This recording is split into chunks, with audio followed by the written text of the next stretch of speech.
everyone, and welcome back. Today we're driving around in the HummerEV. This one specifically is the 3X model. We just got it in the dealership, so I thought, you know what? Let's take it out for a drive and make a video on it. I'll be straightforward with you. I am not an EV person. I think it has its place, but I've never ever really been impressed with EVs. I tend to be a V8 or a diesel guy or just a gas guy in general. But this vehicle was the only one that actually excited me with EVs. Just because I looked at the styling and I thought, okay, it's kind of like harkens back to the original.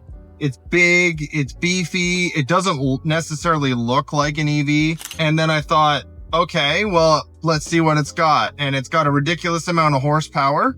It's got a ridiculous amount of torque, and it's something different and unique, and I tend to like that in a vehicle. It's got the fully glass roof. It's got the crab walk.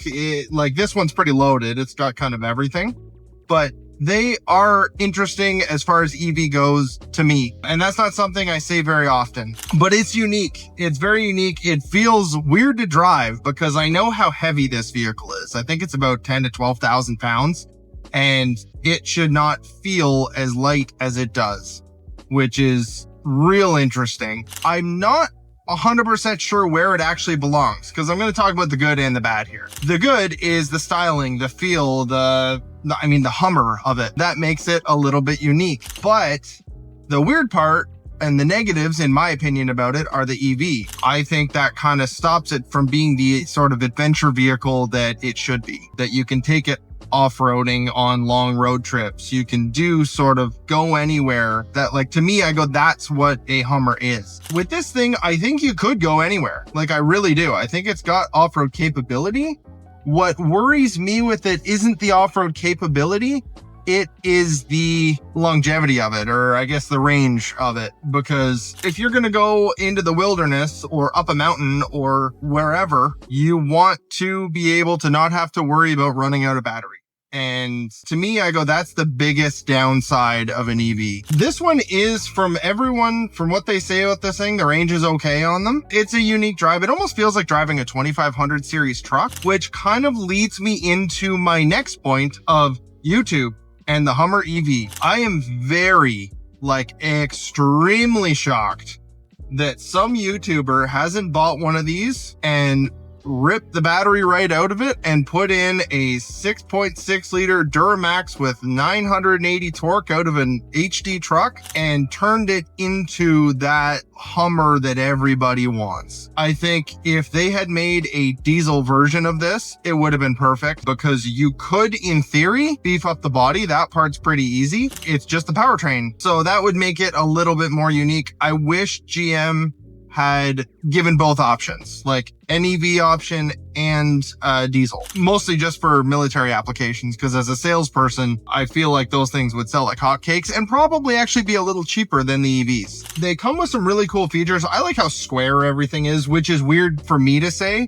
because to me, I like design into things. I've talked about it with my Mustang, where I say the interior looks like you're in an airplane cockpit, but the new ones, they just plop some screens on it. In this, they plop some screens on it, but for some reason, it just works. It kind of makes sense for a Hummer, right? I like the digital display in the mirror. I like the glass roof. I like that you can take the roof off.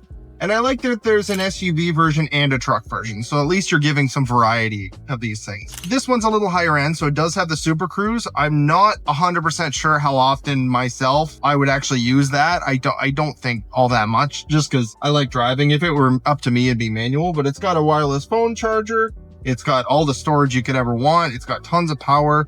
You can do the crab walk, which is really cool. That was the one thing that really got me in the commercial from General Motors, was the crab walk. I saw it and I thought, ooh, that'd be unique. The windshield is kind of small, but visibility, ironically, is not that bad. You don't feel as big as you are in this thing. Your dimensions are very good. It's very controllable, and not actually a lot of blind spots, which I think is cool. But like I said, it's when you're getting into the Hummer lineup, you kind of know what you're getting into.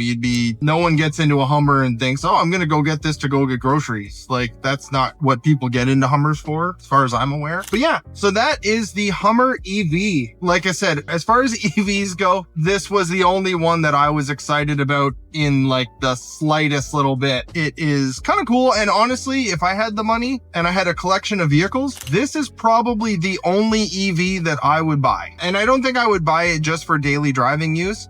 I think I would buy it as kind of afternoon adventure vehicle that I know I can go far enough that I'm not going to run out of battery and be able to not have anywhere to charge it. But I get to go kind of off-roading, go have some fun with it, and see its capabilities, because it is definitely a capable vehicle, which I like those. As always, like, share, subscribe, comment, all that fun stuff. Help the channel grow, because I do want to grow. The more views, the more subscribers, the more I can justify making these things. So I do have a couple other vehicles that I think I'm going to be doing coming up, and I hope you enjoyed it.